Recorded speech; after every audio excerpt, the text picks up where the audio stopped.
pessoal, boa tarde. A gente vai fazer essa apresentação, vou tentar ser breve, em que pese ser uma apresentação que fala sobre todas as áreas do clube. Como bem disse o Paulo, a gente depois vai estar aberto a perguntas, né? E aqui, na verdade, é um grande resumo de algumas ações que a gente teve nesses primeiros 3 meses. Era uma coletiva que já estava prevista por nós, nos primeiros 100 dias de trabalho. E a gente vai tentar aí mostrar para vocês o que a gente... Primeiro, o que a gente encontrou, o que a gente já caminhou em 100 dias e o que a gente está em andamento, né? O que a gente tem em andamento. Vocês vão ver que em alguns momentos vai ter ao lado da explicação a palavra em desenvolvimento, porque são situações que a gente ainda vai implementar e está implementando. Deixar claro para vocês que a gente chegou no dia... Tomou posse dia 10 de junho, começou a trabalhar dia 11, e o cenário que a gente encontrou naquele momento foi um cenário de quase 90 dias de salários em atraso, e especificamente nas 2 primeiras semanas, muitos fornecedores também em atraso naquele momento. A gente tinha avisos de corte, né, de luz, de água, de gás, enfim, plano de saúde dos funcionários também. E a gente criou um comitê de crise, né? A gente, em razão da grande dificuldade que a gente encontrou, a gente criou um comitê de crise, e esse comitê de crise tem alguns profissionais da área financeira, da área jurídica e da área administrativa do clube. A gente reuniu uma equipe, um time, para tentar enfrentar as questões emergenciais. E isso é muito importante vocês estarem atentos na apresentação, porque tem muitas medidas que aqui estão que foram medidas emergenciais e outras que são medidas que estavam previstas no nosso plano de gestão, que é para ser desenvolvido ao longo de 3 anos e meio. E, na semana que vem, a gente deve fazer essa apresentação também para os nossos conselheiros, os que lá estão e os que foram eleitos conosco, ou seja, porque, como vocês sabem, os conselheiros que lá estão hoje eram da gestão anterior, e os nossos só assumem em dezembro. Então, a gente deve fazer... Estamos fazendo essa apresentação primeiro a vocês e devemos fazer na semana que vem para os conselheiros, até para que eles também tenham noção do norte que a gente está trilhando, ok? Botei o departamento jurídico em primeiro plano, porque uma das medidas que a gente teve emergenciais foi tentar fazer acordos com processos que estavam bloqueando as nossas receitas naquele momento, e também processo em que a gente descobriu que o Fluminense tinha dinheiro retido nos autos, e esse dinheiro não tinha sido recebido nem pela outra parte, nem por nós. Então, nós fomos tentando composições para tentar levantar parte desse saldo e botar para frente, né? Os valores históricos desses processos aqui eram de 7 milhões de reais, em execução 10 milhões, por causa dos juros e correção. A gente fez acordos num montante de 9 milhões. Tá? Então, para vocês terem uma ideia, o incremento da dívida de juros ali, mais ou menos 3,5 milhões.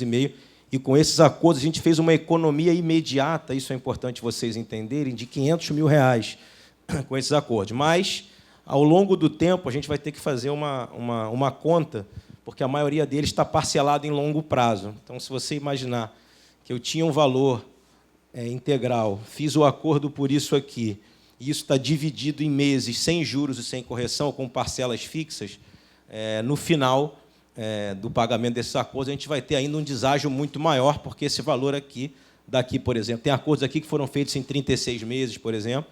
Esse valor aqui é 36 meses, teria juros e correção sobre 36 meses, e a gente fixou em valores fixos parcelados. Ok? Então, isso é uma lista do que a gente encontrou de processos que já vinham bloqueando o clube naquele momento. Tá? E aí, o cenário que a gente encontrou no jurídico. Hoje, o Fluminense tem 594 ações judiciais movidas contra o clube. Tá? Essa é a quantidade de ações. Aí englobam ações cíveis, trabalhistas e ações fiscais também. Tá? E, com esses acordos, com esses levantamentos, a gente conseguiu levantar 3 milhões e 620 mil de dinheiro que estava retido em processo, e a gente conseguiu levantar. Tá? Somado a isso, aí vocês vão se lembrar que a gente pagou logo uma primeira folha de forma bem rápida quando a gente chegou. Parte dos valores estavam contidos aqui dentro, e outras situações, como, por exemplo, esse jogo que nós jogamos aqui domingo, contra o Corinthians, em Brasília, ele foi vendido logo na primeira semana da gestão, porque foi um dinheiro utilizado para colocar em dia, por exemplo, naquele momento, isso que eu falei para vocês, estavam atrasados, luz, água, gás e também o plano de saúde dos funcionários, que naquele momento iam ser cortados. Então, a gente juntou esse trabalho que a gente fez, né? Aí eu botei só duas situações assim para que vocês terem ideia do trabalho que a gente fez. Vocês viram que a gente jogou domingo com uma questão do Tribunal Regional do Trabalho do Rio de Janeiro, do trabalho infantil, né? O Fluminense se posicionando socialmente com relação a isso. Isso foi objeto de um acordo judicial também, de um processo, acreditem vocês ou não, o ex-centroavante Reinaldo tinha um processo contra o Botafogo, tá? E lá atrás, quer dizer, durante a gestão passada, o Fluminense devia um dinheiro ao Botafogo pelo Engenhão e fez a subrogação da dívida, ou seja, o Fluminense assumiu a dívida trabalhista no lugar do Botafogo para pagar o Reinaldo. Então, quando nós chegamos, essa dívida não foi paga, e aí, no dia da FluFest, nós tomamos uma penhora, naquele próprio dia, onde tinha o show do Lulu Santos, enfim, foi bloqueada toda a nossa arrecadação, inclusive dos parceiros que lá estavam trabalhando, as pessoas dos food trucks, enfim, algo que causou um problema até para quem não tinha nada a ver com a história, foi bloqueada a conta de todo mundo, e a gente acabou descobrindo que, deste valor, grande parte era multa pelo não cumprimento do acordo. Tá? E aí conseguimos fazer um acordo em cima do acordo que existia, retirando a multa, tá? De R$ 1.225.000 em troca de colocar na camisa no domingo contra o Corinthians. Então, muitas pessoas me ligaram, me perguntando o motivo, e eu disse, olha, eu vou falar na coletiva, com toda a transparência, mas esse acordo que a gente fez, jogar com essa questão social na camisa, foi um acordo que o Fluminense fez junto à Justiça do Trabalho, que economizou economizou não, a gente deixou de pagar R$ 1.225.000 de penhora, então liberamos as penhoras, as pessoas que tiveram seus bloqueios lá, as pessoas que trabalharam, acabaram levantando as suas receitas, e nós resolvemos o problema de mais esse processo. Tá? E aqui, eu também deixei para falar na coletiva, esse é um processo que vocês devem conhecer, é da gestão anterior, era aquele processo do bloqueio da Justiça Federal, da venda do Wellington Nem, uma execução de R$ 41 milhões, que vinha bloqueando, tem um bloqueio sobre as nossas receitas na TV Globo, ou seja, a gente não recebe parte das nossas receitas há tempos, porque existia uma penhora lá, de maneira dolorosa, por um lado, porque eu tive que disponibilizar desse dinheiro, mas, de outra forma, estou pagando dívida, o clube está pagando dívida. A gente, na semana passada, tirou uma guia de R$ 7,5 milhões e integralizou a dívida para retirar essas penhoras e acabar com essas penhoras. Tá? Para deixar bem claro para vocês, ainda há discussão judicial no processo, a gente não perdeu esse dinheiro, explicando tecnicamente, a gente garantiu o juízo, na verdade, porque a penhora é para garantir o juízo, para você começar a discutir. Então, agora, essa penhora está garantida, a gente não terá mais penhora sobre isso, nem na Globo, nem em outros lugares, e vamos discutir judicialmente, há um recurso a ser julgado nosso em Brasília, e há a possibilidade da gente ter êxito no recurso, enfim, algum tipo de valor voltar ao Fluminense. Então, foi uma maneira da gente mostrar também, esse processo aqui é um processo em que o clube foi bastante criticado na época por ter descumprido a decisão judicial, ou seja, por não ter cumprido a determinação que havia, essa determinação chegou para mim e a gente cumpriu, e foi uma das maneiras que a gente mostrou ao tribunal que a gente faz uma gestão que vai tentar, dentro da medida do possível, cumprir as decisões judiciais, os acordos, enfim, com todas as dificuldades que a gente vem enfrentando, e vamos tentar reverter essa decisão mais na frente. No departamento financeiro, a gente teve o pagamento de 4 folhas salariais, como vocês sabem, no período de 3 meses. Conseguimos uma redução de custos operacionais por meio de acordos comerciais e adoção de melhores práticas de gestão em controles de processo interno, até o momento estimado em R$ 1,5 milhão de economia. Tivemos uma mudança na estratégia financeira, o que possibilitou recuperar valores no montante de 2,4 milhões. Isso faz parte desse comitê de crise que eu expliquei a vocês, né? A gente trabalha, hoje em dia no Fluminense, a gente trabalha semanalmente, a gente avalia tudo que tem para pagar, tudo que teve de bloqueio. Esse comitê se reúne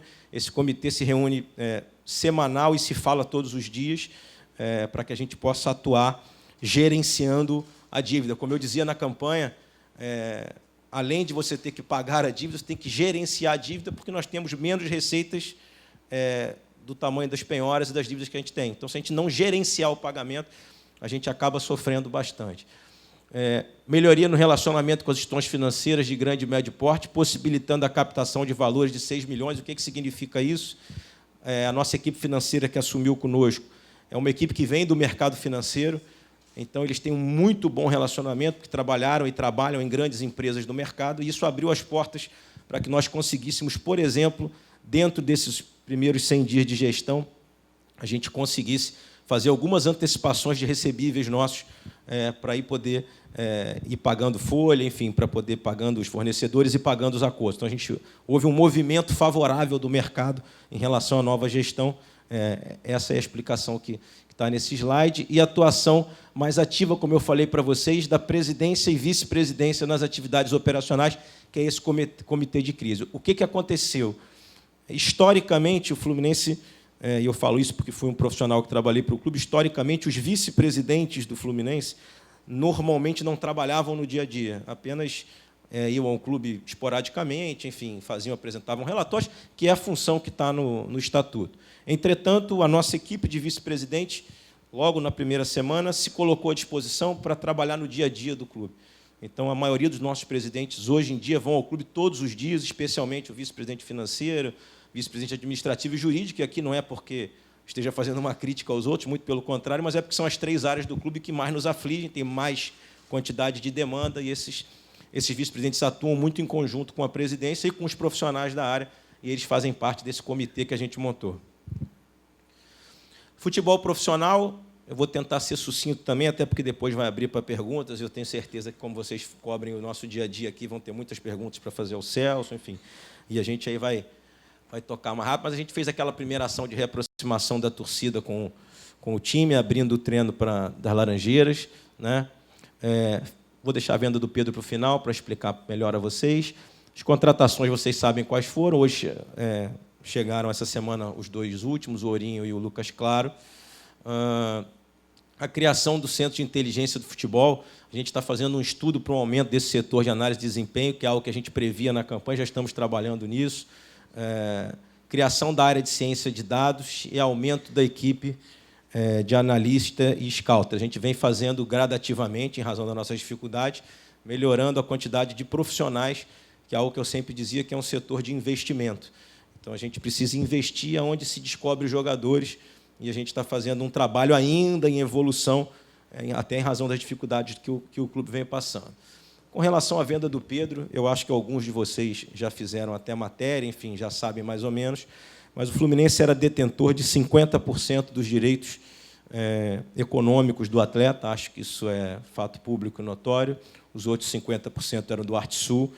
Quando nós assumimos o clube, nós recebemos a informação, isso não é documentado, mas de que havia acontecido uma proposta, quando o Pedro estava jogando, enfim, em atividade, em alta, de algo entre 16 e 18 milhões de euros, lá no ano em que ele vinha jogando muito bem, e o Fluminense teria 50% desse valor. Depois o jogador se lesionou, voltou da lesão, e desde que nós assumimos, o mercado se mostrou bastante diferente da proposta que havia acontecido no passado. Nós colocamos, eu e o Celso conversamos, e colocamos uma baliza, que era: a gente quer um valor mínimo na nossa parte e seguir com um percentual do jogador, de direito econômico. Eu vou explicar para vocês a diferença disso para ter um resultado de venda futura ou uma mais-valia. E colocamos uma condição que, na nossa parte, nos nossos 50%, desde que a gente permanecesse com o valor a futuro, a gente recebesse 8 milhões de euros, pelo menos. E foi o que a gente conseguiu.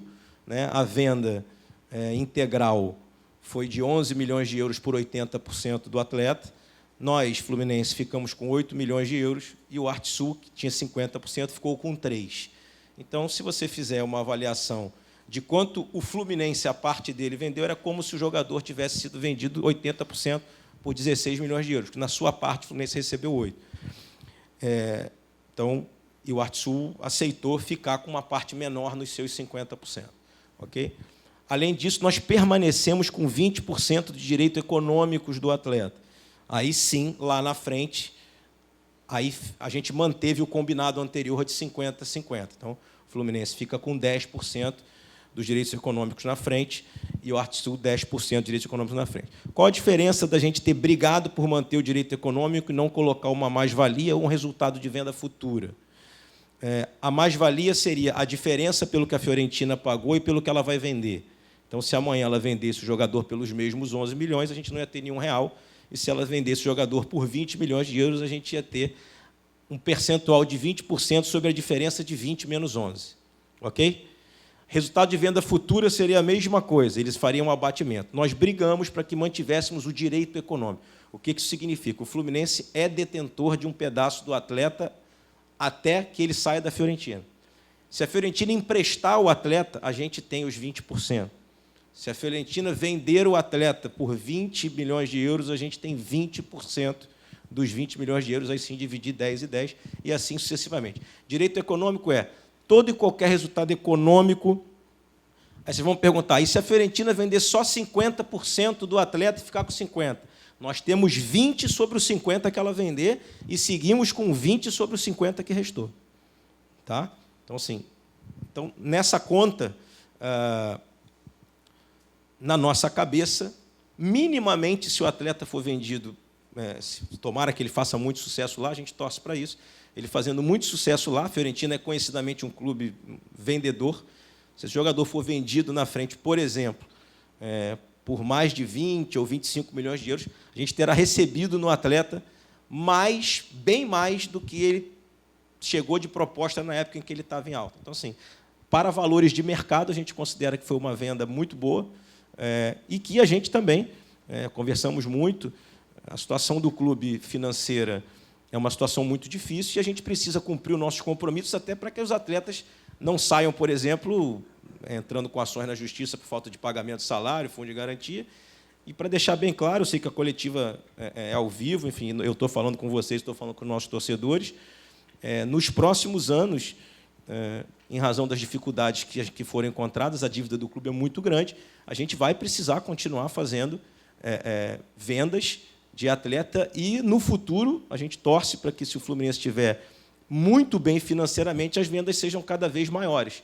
Mas a situação do clube é essa e nós temos que agradecer ao fato de termos um grande celeiro, que é Xerém, que produz jogadores em larga escala e de alta qualidade para que a gente possa se manter vivo. Assim, é uma das nossas fontes de receita. Como eu acabei de dizer aqui, nós temos quase todas as outras bloqueadas por ações judiciais. As cotas de televisão estão todas bloqueadas e antecipadas. O que não está bloqueado foi antecipado. Então, a gente não recebe nada, hoje, zero. Então, assim, a gente precisou fazer essa venda e fez uma venda dentro dos parâmetros que a gente definiu internamente, e assim será, e está se trabalhando no dia a dia para se encontrar novos caminhos.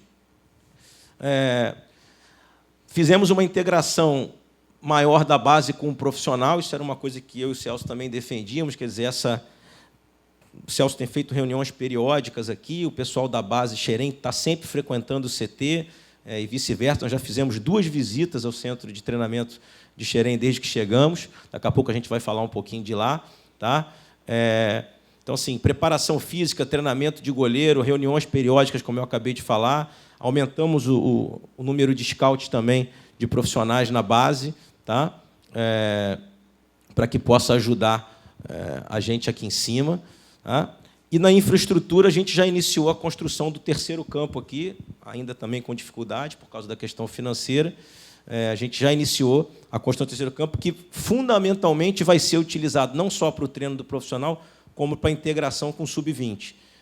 É um pedido de quase todo treinador que passa por aqui, que o sub-20 possa, de vez em quando, treinar aqui para que ele possa ver, não tenha que ir a Xerém, não tenha que se deslocar. Então, um dos motivos do 3º campo vai ser a gente poder ter o sub-20 já mais próximo. Eu acho que eu já falei para vocês, mas há um projeto aí nosso de ano que vem disputar o sub-23, o aspirante, E isso vai também fazer parte desse projeto, ter o terceiro campo. E, logo na primeira semana, a gente está falando 100 dias depois, nós fizemos uma vistoria no CT inteiro, trouxemos uma equipe de profissionais que não são remunerados, mas que estão ajudando o clube, engenheiros, enfim, amigos, e a gente fez uma vistoria em todo o CT, inclusive no prédio, para a gente começar a definir um projeto de finalização do CT, que ainda vai demorar um bom tempo, por causa da questão também financeira, mas nós já estamos trabalhando, inclusive, na avaliação interna de conclusão do centro de treinamento. Ok? Departamento comercial.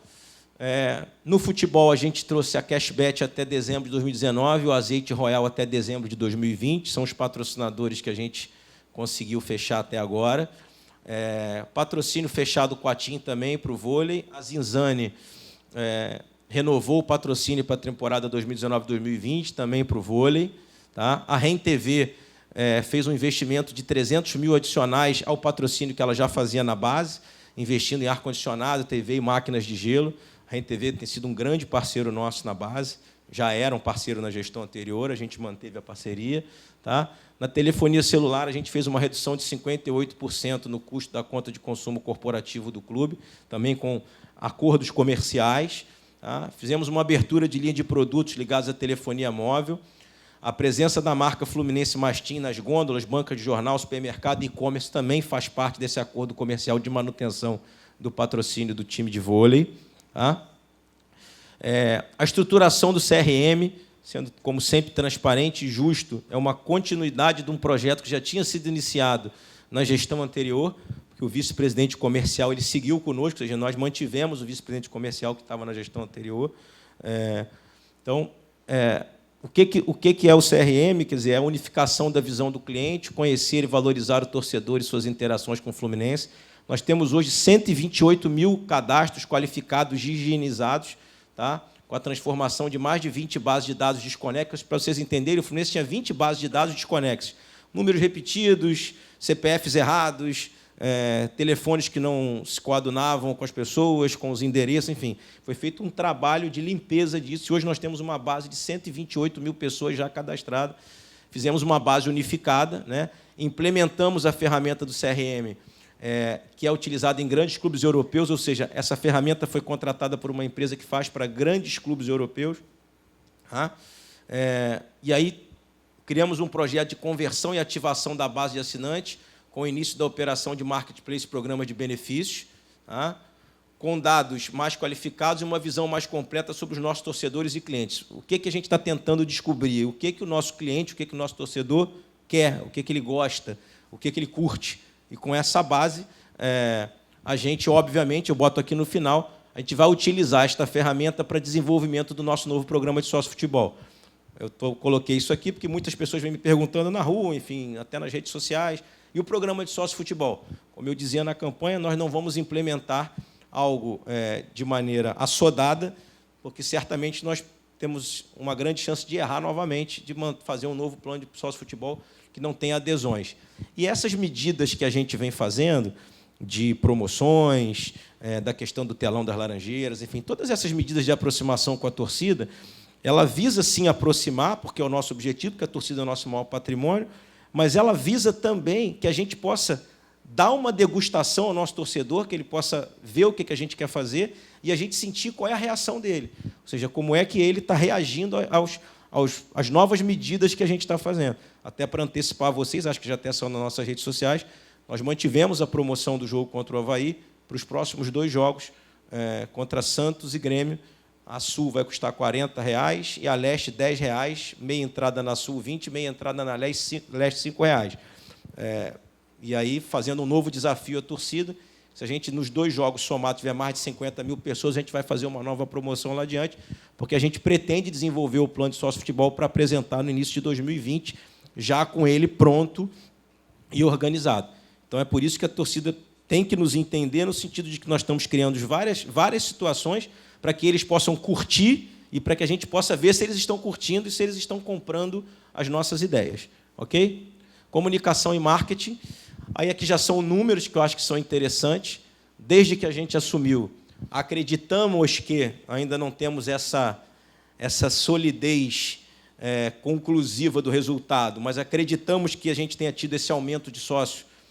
Futebol, por exemplo, na base de 35%, em razão das medidas que a gente fez, dessa reaproximação, ou seja, o nosso trabalho, mesmo antes de apresentar um novo plano, já tem surtido um bom efeito. Então, tivemos um acréscimo de 35% na base, com um acréscimo de 1,8 milhões de receita gerada no período, e os sócios proprietários e contribuintes do clube também aumentaram em 8%, e vocês vão ver um pouco mais adiante, porque a gente também vem fazendo um trabalho de recuperação do clube social, enfim, de toda essa situação. Tá? Então, os números estão... Volta. Os números estão ali, né, dos meses, partindo de dezembro de 2018. Hoje nós temos uma base de quase 15 mil sócios. Quando nós, na verdade, chegamos ali em junho, a gente tinha mais ou menos uns 11 mil. Tá? Então, foi um aumento bastante considerável em tão pouco tempo, e, sendo muito honesto, muito mais cuidando das emergências do que apresentando o novo plano que a gente está estruturando para fazer. Ainda no marketing de comunicação, melhoria na relação com o torcedor, né? Algumas ações que a gente fez, aí para relembrar vocês, a ação de entrega de camisas oficiais, as seleções da Copa América que passaram aqui pelo CT. Né? Os 3 vídeos dessas ações estão no top 8 dos mais assistidos na história do canal do Fluminense no YouTube, o que foi um bom resultado para nós. Segunda parte da customização do corredor do acesso aos campos do Maracanã, a gente concluiu a customização dos vestiários ali do corredor. Né? Foram inseridas faixas do Campeonato Mundial de 52 do Teta brasileiro. A nossa intenção é cada vez mais fazer com que a arena tenha a cara do Fluminense, a gente possa vestir o Maracanã nos nossos jogos, para que fique cada dia mais um estádio nosso. Tá? Nós conseguimos a legalização da loja de Niterói, da Só Tricolor, que passou a incorporar o projeto das lojas oficiais do clube. Aproveitando também, fazendo um gancho que não está aqui, a gente conseguiu abrir essa semana mais um ponto de venda fora do Rio, que será em Petrópolis, na região serrana. Já comunicamos a eles também. Estamos em negociações para um novo fornecedor de material esportivo. A tendência é que seja apresentada o novo uniforme com o novo material na primeira quinzena de 2020.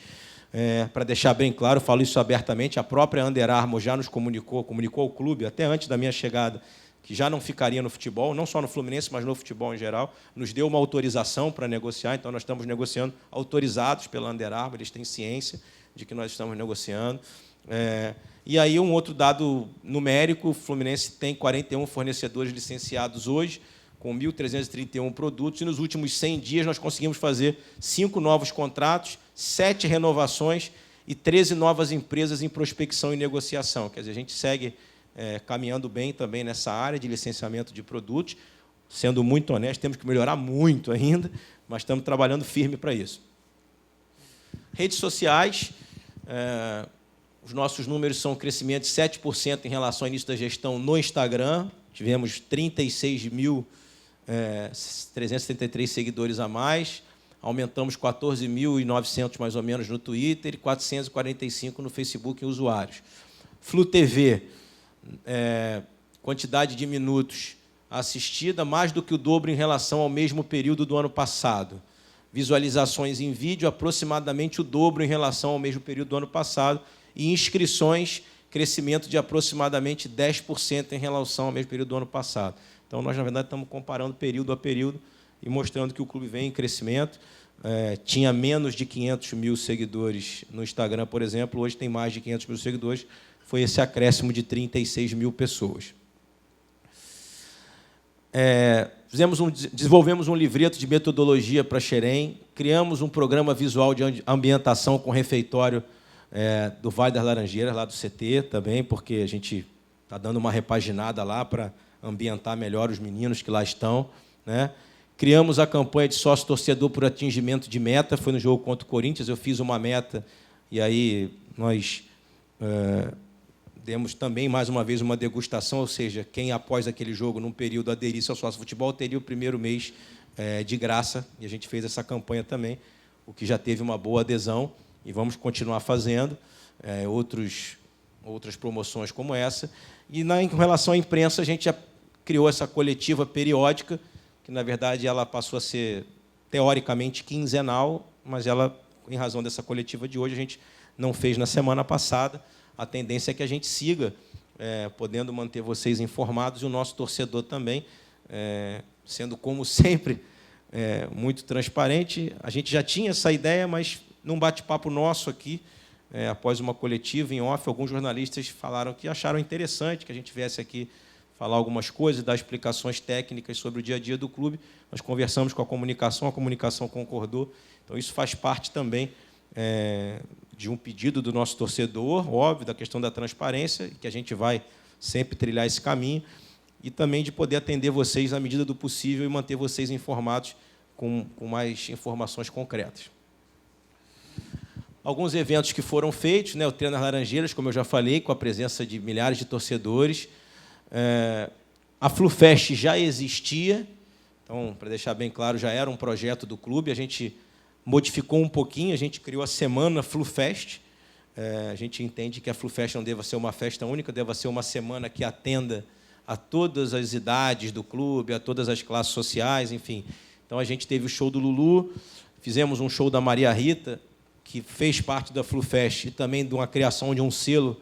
A gente criou um selo chamado Flu Music, a gente tem essa ideia de ter essa relação também com a arte, com a música, e fez parte da semana FluFest, e os jogos contra o Penharol e o Corinthians, em que a gente transmitiu nas Laranjeiras. Aproveito aqui para fazer mais uma parte, muitos torcedores também me perguntam por que só nesses 2 jogos.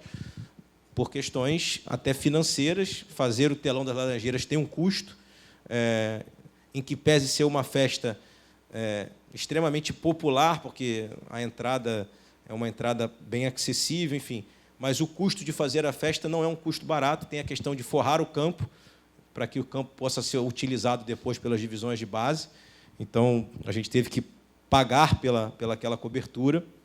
E em jogos de bom apelo, a gente conseguiu, ao menos, se pagar, ou seja, o investimento se pagou.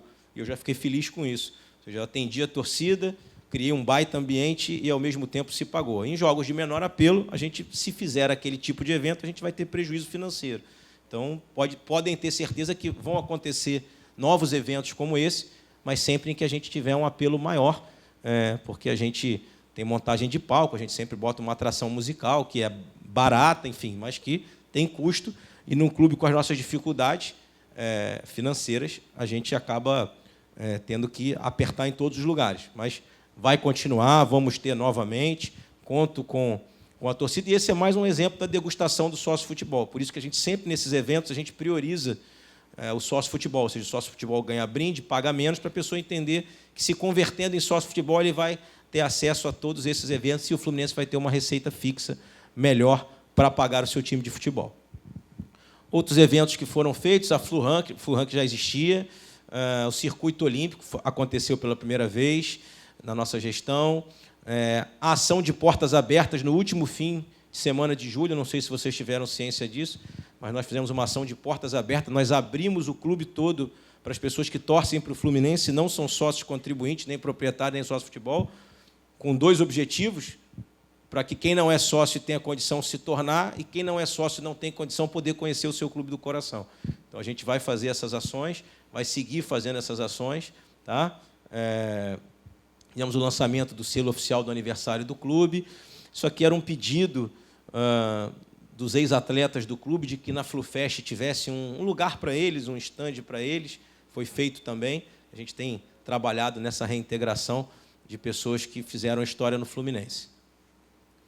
Arenas, Operação Maracanã, os dados nossos que a gente tem. Jogos como mandante, desde que a gente chegou, foram 7. Resultado acumulado, ali é só borderô, tá, gente? Para deixar bem claro aí que não entende bem essa divisão, é porque no Maracanã também tem o sócio-futebol, e o sócio-futebol que já pagou o seu plano e vai ao estádio não entra no borderô. Tá? Expliquei isso na última coletiva que eu dei aqui. Tá? A média de resultado por partida foi de 162 mil. Nosso público total nesses 7 jogos foi de 196.344, com uma média de público de 28 mil pessoas e um ticket médio de R$ 24,96. Aqui eu novamente faço o apelo à nossa torcida. Se essa média de 30 mil, né, Celso, aderir ao programa de sócio-futebol, se a gente tivesse hoje 30 mil sócios-futebol ao preço que a gente cobra, a gente pagaria integralmente o valor da nossa folha do futebol, que é o que muitos clubes estão fazendo. A gente dizia isso na campanha. O sócio futebol é o nosso maior patrocinador. Assim, ele é quem vai poder nos ajudar bastante. Quanto mais a gente tiver, mais a gente vai ter condições de reconstruir a instituição. Tá? Algumas informações interessantes. Tivemos, no jogo do Corinthians, o maior público nosso no Maracanã pós-reforma, maior arrecadação e resultado no financeiro do Maracanã pós-reforma, também foi o jogo do Corinthians, maior número de sócios, torcedores e uma única partida. Para vocês entenderem isso, nós temos lá uma quantidade de sócios de futebol, mas foi o nosso recorde histórico, assim, de a quantidade de opt-ins, de sócios que compraram, que fizeram a opção e foram ao jogo. Tá? Fizemos aquele pacote com a abertura dos 5 jogos. Isso aqui é muito importante. Nós vendemos alguns camarotes, para deixar bem claro, acho que também já expliquei isso aqui. Nos camarotes do Maracanã, a maioria dos camarotes é da SPE, ou seja, é da parceria Fluminense-Flamengo, e cada clube tem uma quantidade menor de camarotes que ele pode negociar, 10 camarotes para cada clube. Quando nós chegamos, a gente pediu para ver essa listagem, e aí o Fluminense utilizava praticamente todos esses camarotes como cortesia, enfim, como diretoria, e eu fiz uma opção, não é nenhuma crítica, mas ao passado, mas a gente fez uma opção que foi manter 2 camarotes para atender, obviamente, as pessoas que dirigem o clube e trabalham no clube, um camarote que atende a patrocinadores, um camarote que a gente atende ao departamento de futebol, que está lá trabalhando, e todos os outros a gente buscou negociar. Então, assim, ainda não vendemos todos, até porque deixamos 2 de coringa para a possível chegada de 2 novos patrocinadores, mas os outros a gente conseguiu vender os camarotes, e esse passou a ser uma receita extra, e, com isso, obviamente, a gente fez uma redução no número de cortesias, porque a gente está trabalhando nesse sentido de, a cada dia mais,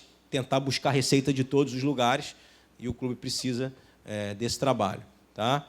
Voltamos à venda do Maracanã Mais, que também é algo que traz uma receita boa, e o atendimento a sócios e torcedores fora do Rio de Janeiro. Projeto Laranjeiras, também tem sido muito perguntado para nós dois. Eu já fiz uma reunião com o grupo que elaborou aquele projeto, a reunião foi excelente, há cerca de um mês atrás, e nós estamos criando uma comissão interna do clube de profissionais para que possa avaliar tecnicamente o projeto e trabalhar junto do projeto. Tá? E também deixei claro a eles, também como sou muito transparente, que aquele é um projeto de revitalização das Laranjeiras, mas o Fluminense está aberto a 2, a 3, quer dizer, por isso que eu falei que vamos montar uma comissão interna para que a gente possa avaliar e, saber se nessa comissão eu estou botando pessoas do departamento financeiro, jurídico, pessoas ligadas à engenharia, arquitetura, para que a gente possa discutir o projeto como um todo. E como o grupo que ele me apresentou o projeto foi muito correto, o projeto é do Fluminense, eles deixaram muito claro, não é um projeto deles, e sim da instituição. E aí eles foram extremamente abertos à montagem dessa comissão, e acredito que aí, até a primeira quinzena de outubro, a gente já vai estar estudando o projeto em conjunto, ou seja, quem fez o projeto e o clube avaliando. Mas isso passa por viabilidade econômica, financeira, estrutural, e é algo que a gente vai desenvolvendo o estudo ao longo do tempo, mas todos sabem que nós somos defensores, se houver viabilidade econômica, financeira, estrutural e desportiva, de um dia a gente voltar a jogar na nossa casa, e a gente vai trabalhar para isso. Futebol de base, conseguimos a regularização da documentação de Xerém, certificado do Corpo de Bombeiro, Vigilância Sanitária, alvará de funcionamento e o ABITS, reestruturação da parte elétrica do CT de Xerém, com a instalação de um para-raio, manutenção de subestação, reformas de quadro e confecção da planta. Ampliamos o departamento de psicologia, serviço social, nutrição, análise, desempenho e equipe de apoio. Nas visitas que a gente fez lá, inicialmente, a gente percebeu que havia a necessidade de se fazer um investimento um pouco maior na base. Tá? O item 4 ali é importantíssimo. Com uma semana, nós fomos comunicados que o Fluminense já tinha sido não notificado, mas alertado de que devia fazer uma obra de uma encosta que existe em Xerém. Quem conhece bem lá sabe que onde tem o prédio lá em cima existe uma encosta, ali embaixo existe uma comunidade. Aquela comunidade cresceu num pedaço do terreno que, inclusive, era do CT, mas cresceu há muitos anos. e o Fluminense já vinha sendo alertado pela prefeitura local de que tem a obrigação de fazer a encosta, porque, obviamente, que se houver um deslizamento ou alguma questão nesse sentido em cima das pessoas, a responsabilidade seria do clube. Então, imediatamente, nós montamos uma equipe, essa equipe fez um estudo técnico, foram cotadas 3 empresas, e hoje nós já temos uma empresa contratada trabalhando na contenção da encosta e na ampliação das obras ali para a proteção dessa comunidade que está ali embaixo, uma obra que é de obrigação do Fluminense, sim, e a gente já iniciou esse trabalho. Ok? Isso é uma coisa interna lá no CT. Lá de fora vocês não conseguem ver, é uma encosta interna. Conseguimos a renovação do certificado de clube formador, acho que vocês sabem o que é, um certificado da CBF. Nós renovamos o certificado, quer dizer, continuamos sendo considerado mundialmente um clube formador. Criamos um alinhamento de método com futsal, futebol feminino, na fisioterapia. O que é isso? Isso era um projeto do Filé. Quando eu fui vice-presidente de futebol aqui, o Filé dizia que tinha esse sonho de que a fisioterapia do clube viesse de cima para baixo, ou seja, que os atletas já pudessem ser tratados na mesma metodologia que ele aplica no profissional lá embaixo. E aí, uma das medidas que a gente tomou foi chamar os fisioterapeutas que lá estavam e perguntar a eles se eles queriam ser exclusivos do Fluminense, que qual era o problema que a gente sofria lá em Xerém, pelo que foi passado por nós. Os salários eram muito baixos, os profissionais trabalhavam em vários outros lugares. E aí não dedicavam maior parte do seu tempo ao Fluminense. Então, nós fizemos um reajuste dentro das nossas condições financeiras e aumentamos a carga horária de trabalho, e o Filé está preparando esses profissionais com o mesmo... Porque o que se falava muito aqui, quando eu era vice-presidente, era que o jogador subia com um método de tratamento diferente, quando chegava no profissional tinha que reiniciar um trabalho. Então, hoje, na fisioterapia, a gente vai estender isso, obviamente, para todas as áreas de metodologia do clube, mas na fisioterapia nós já conseguimos implementar. Tá?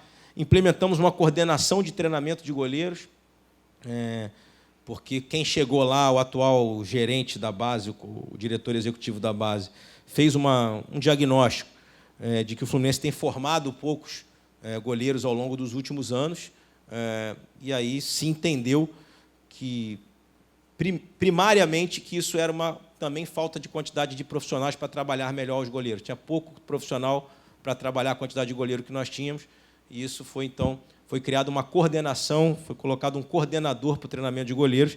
Esse profissional veio de um outro clube, do Rio de Janeiro, que fazia esse trabalho em outro clube. Nós contratamos esse profissional e trouxemos de lá.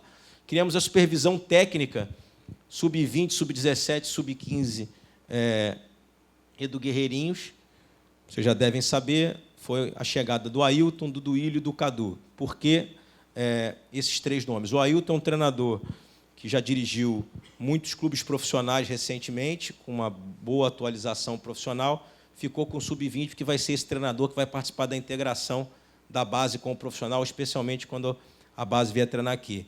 O sub-17, que é a categoria que hoje tem esse salto, né? Vocês devem perceber que a gente tem alguns atletas sub-17 já aqui, que passam direto, não passam pelo sub-20, em razão da sua qualidade, ou porque despontam mais cedo, maturam mais cedo. Então, a gente botou um campeão pelo clube, que é o Duílio, de uma geração muito vencedora, e que também é treinador de futebol, formado há mais de 25 anos, que trabalhou em várias equipes do futebol brasileiro, e a gente entendeu que, no sub-17, ele era um cara importante, não só pela parte técnica, mas também para dar um caráter de conhecimento do tamanho da instituição para os atletas que lá formam. E no sub-15 a gente botou o Cadu, porque quando a gente conversou, eu e o Celso, com uma reunião que nós fizemos aqui logo no início da gestão, nos disseram que essa é a transição primeira do futsal que vem subindo. Então, como ele é um atleta que foi atleta de futsal do clube e foi atleta do futebol de campo profissional, e também é formado, enfim, tem todos os cursos de formação de treinador, nós entendemos que tínhamos que ter um atleta nascido no Fluminense que fez essa passagem para cuidar do sub-15. Para deixar bem claro, isso é uma supervisão técnica, eles discutem parte técnica. Em cima deles, continua o Veiga, e foi acrescentado, na verdade, um profissional que já está no Fluminense há anos, que estava no Guerreirinho e retornou para Xerém, que foi o André Medeiros. Então, a coordenação técnica do departamento segue pelas mesmas pessoas que lá estavam. Nós não mudamos a cabeça da coordenação técnica, ela foi mantida.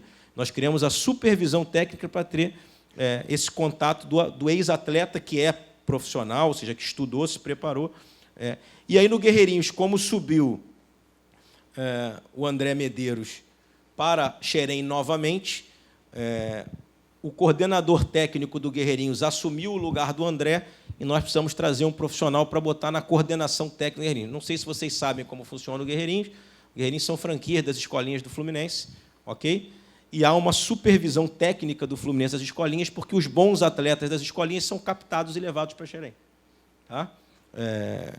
E aí, a gente também botou um ex-atleta, que também é treinador, para coordenar a parte técnica do Guerreirinhos, para acompanhar todas as escolinhas, que foi o Ronald, tá? Que também foi campeão aqui em 95. E a retomada do projeto de intercâmbio internacional, que era algo que o André Medeiros fazia há anos atrás, há 10 anos atrás, que são convênios que o Fluminense faz com outros países, outros clubes, e esses atletas vêm treinar. A gente recentemente recebeu um time dos Estados Unidos, em Xerém, é um intercâmbio. Não sei se vocês sabem também que já existem 3 escolinhas do Guerreirinho fora do Brasil, na América do Sul, tá? Que é o André que também faz essa coordenação internacional, e o Fluminense tem parcerias com outros clubes lá. Isso já era projeto da gestão anterior, a gente apenas manteve porque acha que é muito bom e a gente vai seguir com o projeto. Tá? Futebol feminino, a gente transferiu o treinamento da equipe para o CT do Tigres, lá para Xerém, dando maiores condições às atletas, porque elas treinavam em Laranjeiras em períodos de muita dificuldade de ter campo, enfim, até por causa dos jogos. Há um projeto nosso de evoluir, quando a gente conseguir fazer melhorias estruturais em Xerém, que elas passem a treinar em Xerém também no futuro, no centro de treinamento. Tá? E nós conseguimos montar um departamento de médico, fisioterapia, estagiários de medicina, que ainda era incipiente, e como nós temos o futebol feminino hoje como uma das nossas áreas, até porque está previsto em legislação, né, nós temos que cumprir toda a legislação, não só pela questão salarial, enfim, como toda a estrutura que um departamento de futebol precisa. Esportes olímpicos, aí são algumas conquistas, na verdade. Tivemos 7 atletas do Campeonato Mundial de Esportes Aquáticos, 7 atletas e 2 técnicos nos Jogos Pan-Americanos de 2019. Chegaram, através do patrocínio da TIM, 6 reforços para o time feminino de vôlei que disputará a Superliga. Eu acho que semana que vem vai haver a apresentação do time, vocês vão ser certamente informados, ou na outra semana. Fizemos essa parceria de projetos financiados. Tá? Estamos em busca... algumas conquistas do esporte olímpico, né? Foi campeão invicto do Campeonato Brasileiro Interclubes de Vôlei Feminino, campeão brasileiro do Sub-17. No basquete, disputou 2 amistosos com a seleção universitária dos Estados Unidos. Também tivemos conquista na ginástica, no tênis, enfim, continuamos fazendo o nosso trabalho. Há um projeto nosso de, o mais breve possível, conseguir pagar a questão dos impostos atrasados para que a gente possa ter a CND. Nós montamos 2 equipes dentro do clube para buscar projetos incentivados. Eu acho que eu falei isso para vocês, não sei se na campanha ou recentemente. Uma delas para captar só para o esporte olímpico e outra para captar para o clube em geral, incluindo o futebol. Porque eu não sei se vocês sabem que no projeto incentivado eu não posso captar, por exemplo, para a contratação de atleta profissional, mas posso captar para a reforma de estrutura, por exemplo. Assim, a gente tem possibilidade, se tiver a CND, de fazer uma captação para reformar todo o Vale das Laranjeiras, em Xerém, com um projeto de lei incentivado. Eu estive em Brasília agora por 4 dias, depois do jogo fiquei lá, e uma das questões foi conversei com uma pessoa da nossa equipe que está alocada em Brasília, que ajuda a gente na busca desses projetos incentivados. É a grande solução para o esporte olímpico, a gente ter o projeto incentivado, e também para o clube. Mas, para isso, a gente tem que buscar o pagamento dos impostos, que a dívida é bastante significativa, para que a gente possa ter a CND, e aí sim, com a CND, nós já temos 3 projetos aprovados, assim, só para vocês terem ideia do avanço. Nós já conseguimos aprovar 3 projetos, mas como nós ainda não temos a CND, nós não podemos captar. Ok? Administração e parte social. Foi nomeado um diretor que é não remunerado, que vem fazendo entrevista com todos os gestores do clube para mapear as necessidades, qualidade, desempenho e carências do quadro pessoal, para que a gente possa implementar ações. Aí, também sendo muito transparente com vocês, inicialmente houve uma resistência assim, normal, as pessoas não estavam acostumadas com isso, acho que nunca foi feito isso no clube, mas isso é algo comum em qualquer grande empresa, né? Há um profissional de recursos humanos que entrevista as pessoas para saber exatamente o que elas fazem, qual é a atuação delas, em que área, qual o setor que elas estão alocadas, quais são as tarefas, que horas elas chegam, que horas elas saem, e a gente poder montar um trabalho profissional com relação aos funcionários do Fluminense. Mas tudo bem, o pessoal já entendeu, a gente avançou para caramba, está todo mundo contribuindo muito, e a gente estava conseguindo montar aí um belo organograma.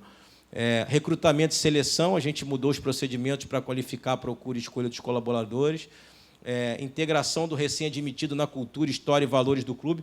Isso faz parte desse trabalho de RH, ou seja, os novos contratados têm que conhecer a história do Fluminense, conhecer o estatuto, saber o que o clube pretende, quais são os objetivos da gestão. Tá? Estamos montando, ainda muito inicial, um plano de cargos e salários e benefícios voltado ao impacto e resultados da área de atuação. Isso está bem no começo ainda, porque a gente ainda tem que até passar por questões no Tribunal Regional do Trabalho, enfim, avaliar, discutir questão de legislação, mas estamos caminhando bem. Estamos também em desenvolvimento da implementação da governança corporativa e do Comitê de Compliance. E por que isso? Por que nós estamos em desenvolvimento? Porque os profissionais que a gente trouxe para fazer a implementação vieram do mercado corporativo. O futebol tem as suas peculiaridades, e a gente está fazendo uma adaptação do plano de governança e do Comitê de Compliance a um clube de futebol. Então, a gente está desenvolvendo, e, obviamente, que em outra coletiva futura, quando tiver implementado, vocês vão certamente ter acesso aqui. Já prometo a vocês, a hora que a gente implementar, nós vamos apresentar o plano inteiro, dizer quais são as novas regras do Fluminense, regras de conduta, regras de trabalho, enfim. Já iniciamos também a divisão de receitas e despesas pelo centro de resultados, ou seja, estamos entrando em cada departamento e separando o centro de resultados para que a gente possa entender o que cada lugar fatura, o que cada lugar gasta. Tá? Implementamos uma ferramenta de compras centralizada. O que significa isso? Nós temos um setor de compra centralizado hoje. Toda e qualquer compra do clube tem que passar por um setor único para aprovação. Ainda não temos o modelo de governança. Quando houver, isso vai estar também dentro da governança. Eles vão ter regras de compra. Hoje em dia, ainda tem as questões emergenciais, enfim. Mas aí a cotação para tudo, para qualquer coisa hoje, passa por essa ferramenta do setor de compra. Tá? O início da ferramenta de gerenciamento de contratações também está em implantação, de contratações de funcionários, e conseguimos também o início da renovação da estação de tratamento de água. O Fluminense foi o primeiro clube de futebol do Rio de Janeiro, agora recentemente, a ingressar no mercado livre de energia, e isso vai gerar uma economia de R$ 1 milhão em 3 anos, as Laranjeiras e a Xerém.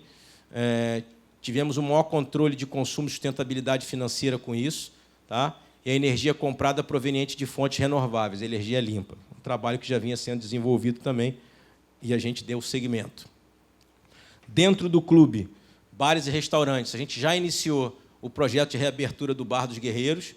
Tá? Já fizemos intervenções necessárias, porque antes de apresentar para alguém que queira pegar, a gente teve que pintar, trocar a geladeira, reativar o sistema de televisão, manutenção do projetor, troca da chopeira e a limpeza dos dutos de exaustão, que o grande problema do Bar dos Guerreiros, em que todo mundo reclamava lá, não só pelo fato do clube não estar aberto durante a semana a não sócios, é algo que tem que ser discutido para que possam almoçar ali.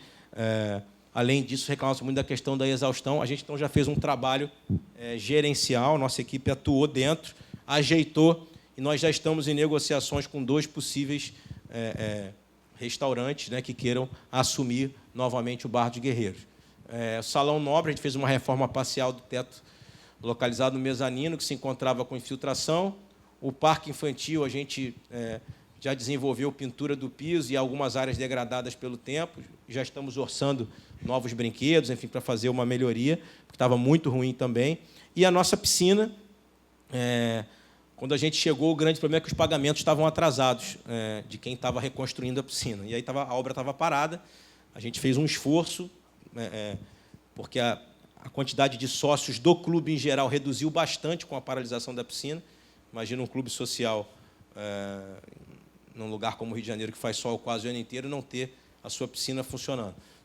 Então, nós regularizamos o pagamento dos fornecedores para a retomada das obras e a previsão de reabertura no final de outubro, com grande chance, se a gente conseguir recurso, de antecipar isso, porque hoje nós temos que fazer mais uns 2 pagamentos para que a obra possa seguir, e nós estamos trabalhando para isso também. Responsabilidade social, estamos chegando ao fim. Nós trouxemos o Festival Evolution da Conmebol para o Estado das Laranjeiras durante a Copa América. Não sei se vocês tiveram acesso a isso. É um projeto da Conmebol com 200 crianças. O presidente da Conmebol esteve presente e conheceu o Fluminense.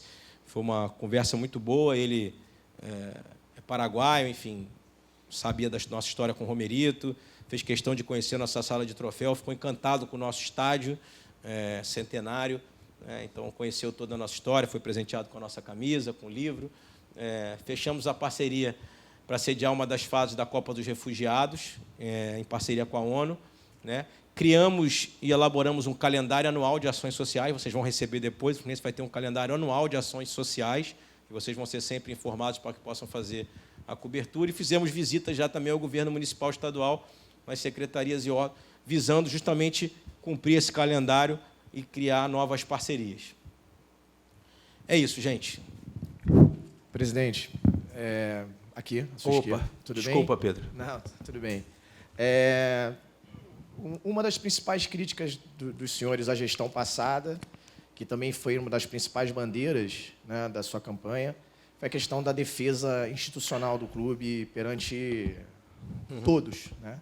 Sobretudo, talvez, a CBF, por questões de uma maior representatividade, uso do VAR, etc. Gostaria de saber quais foram as ações tomadas até agora em relação a isso, se já teve alguma ação contundente, e se os senhores já estão observando algum retorno, algum resultado. E finalizar, se essa aproximação sua hoje, né, como convidado a compor a comissão da CBF para discutir o projeto empresa, né, o clube empresa, se isso também pode ser chamado como um facilitador de uma defesa institucional mais forte do Fluminense dentro da entidade. Bom, Pedro, sim. Vou falar primeiro com relação a jogos, né? Com relação aos jogos que a gente se sentiu prejudicado, nós fizemos ofícios encaminhados à comissão de arbitragem e ao presidente da CBF. Não só enviamos os ofícios, como fomos recebidos pessoalmente, tanto pelo Gaciba quanto pelo próprio presidente. Nós temos tido uma agenda quase que semanal na entidade. Assim, a defesa institucional, ela existe e sempre existirá. Se as pessoas avaliam que possa ter havido uma melhora, enfim, eu, em momento algum, acredito que os erros aconteçam, e eles acontecem porque haja algo preparado para prejudicar esse ou aquele clube. Não, jamais você ouviria isso de mim. O que eu acho que os erros acontecem e a gente precisa estar se posicionando para entender. Então, assim, a gente foi muito bem recebido nas vezes que lá esteve. Isso que você falou sobre o projeto, eu fui convidado para fazer parte realmente de uma comissão lá, para poder contribuir, especialmente na área trabalhista e desportiva, porque foi a minha área de atuação durante muitos anos. Então, eu tenho contribuído em reuniões, tenho contribuído com textos. A aproximação existe realmente, mas existe de parte técnica com a entidade. A entidade viu, na nova gestão do Fluminense, uma possibilidade de crescimento do relacionamento técnico, intelectual, enfim. Estive na CBF durante a semana, outras apresentações foram feitas, como, por exemplo, sobre o fair play financeiro, que vai ser instituído ao longo de 5 anos, eu estava lá presente. E é isso, assim, a gente não... Eu não posso acreditar que as coisas que acontecem, os erros que acontecem, venham porque a gente esteja ou não esteja lá, enfim. Agora, que a gente tem um perfil de gestão de ser mais atuante, de enviar sempre ofício, de pedir reuniões presenciais, a gente tem. Posso te afirmar que eu já tive com o Gaciba, desde que a gente venceu a eleição, 3 vezes, né, oficialmente, lá na CBF, com a presidência da CBF, com os diretores da CBF, em reuniões, sei lá, umas 5 ou 6 vezes. Tivemos reunião semana retrasada também.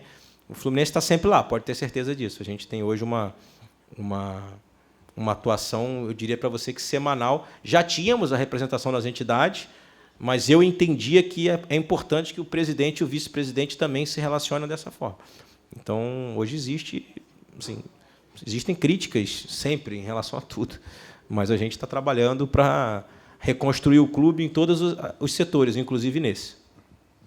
Aqui. Boa tarde, presidente. Uma das grandes coisas que foi discutida durante a campanha, né, foi a questão do patrocínio master. Né? E eu lembro que, no momento naquela coletiva, logo após os senhores vencerem as eleições, você falou que já tinham ali 2 possibilidades que estavam com conversas avançadas, né?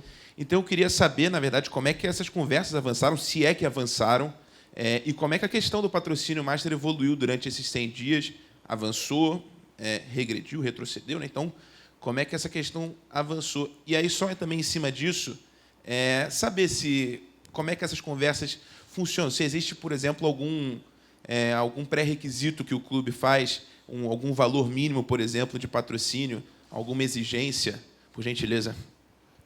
Vamos lá, vou tentar ser breve, mas sua pergunta foi ótima.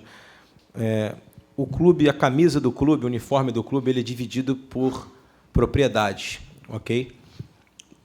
Tem a manga, tem a barra costas traseira, tem a barra frontal, tem o master, que é só o master mesmo, tem o master e tem as costas, tem o calção.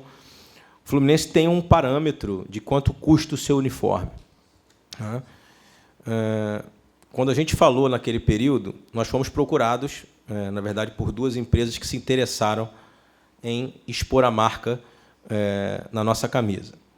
Ocorre que, como eu já venho dito aqui sempre, já venho dizendo sempre, nós não podemos entregar a nossa marca e as nossas propriedades por um valor muito abaixo daquilo que a gente acredita que possa valer, porque aí eu crio uma concorrência desleal com quem já está me patrocinando.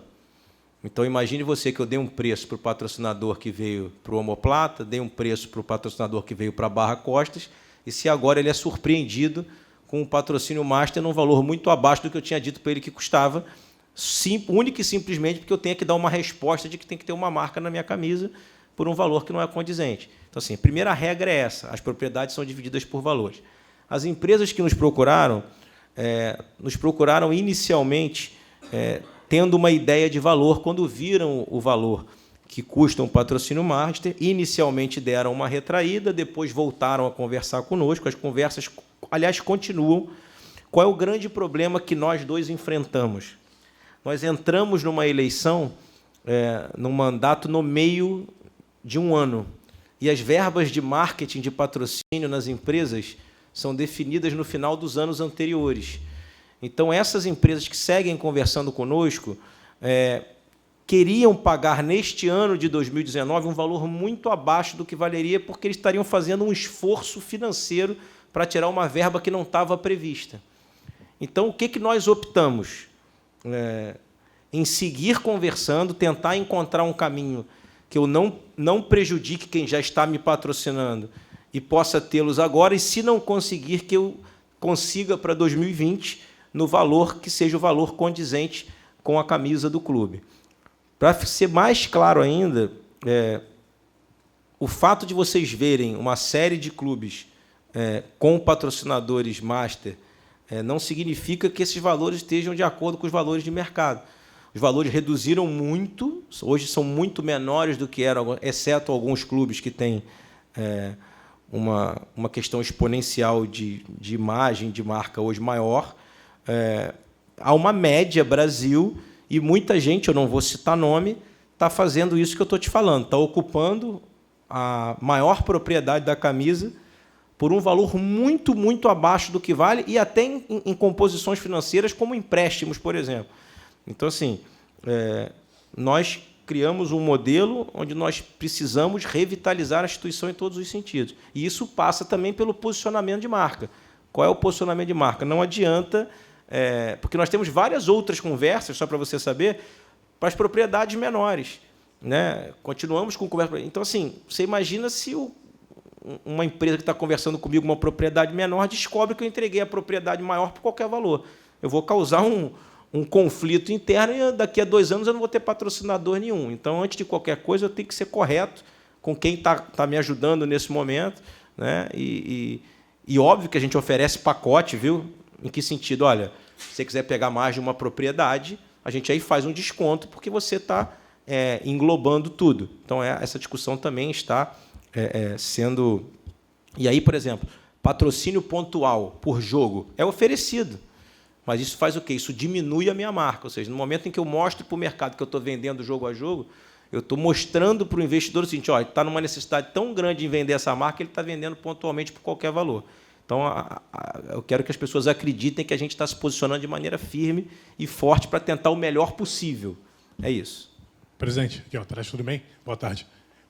Presidente, nesse ano de 2019, o Fluminense trouxe 2 jogadores que vêm se destacando, o Alan e o Caio Henrique. Qual é o seu planejamento para relação a esses 2 jogadores que, já com contratos deles, terminam no final do ano de 2019? Vou passar a bola aqui para a esquerda, para a lateral. Boa tarde, mais uma vez. Eu queria voltar um pouco nessa história do patrocínio, porque, na realidade, nós falamos isso em campanha, mas também eu sempre fiz questão de comentar a crise financeira que existe no país. Eu gosto de comparar coisas de realidade. Você vai hoje na Rua da Carioca, tudo aquilo fechou. A loja de instrumentos musicais, tudo, até o famoso Bar Luiz está fechando. Então, no momento desse de crise, não é fácil você arrumar o patrocínio, o master e tal. E nós dissemos isso. O Mário citou aqui uma situação que é a questão do sócio. Ele citou aí uns 30 mil sócios, a gente falava isso a R$30, uma coisa assim. Você consegue ter uma receita que, de repente, até é uma receita importante para pagar a folha. Então, se a torcida não acreditar, realmente vai ser muito difícil. Promoções para encher o estádio, a torcida foi no jogo do Corinthians, né? Aqui na Sul-Americana, num ótimo número. Então, isso é uma situação que a gente tem, e é uma realidade, que não pode ser escondida aqui. Quanto ao... nem está sendo. Quanto aos atletas, nós estamos conversando. O Alan tem um representante aqui, que está no Brasil, já conversamos, devemos agora conversar esse mês, e o Caio Henrique também, quem representa é o Deco. A gente tem um ótimo relacionamento com o Deco, e estamos conversando para ver também da possibilidade deles ficarem aqui para o ano que vem. Entendeu? Essas conversas estão ocorrendo, e, enfim, é isso que eu podia dizer em relação a esses 2 atletas. Presidente, aqui do outro lado. Oi. Boa tarde. Boa tarde. Na verdade, são 2 assuntos que o senhor já falou durante a apresentação, mas só para a gente ter em formato de entrevista, digamos assim. Sem problema. A questão dos salários, né? Como é que está hoje em comparação com o início do mandato?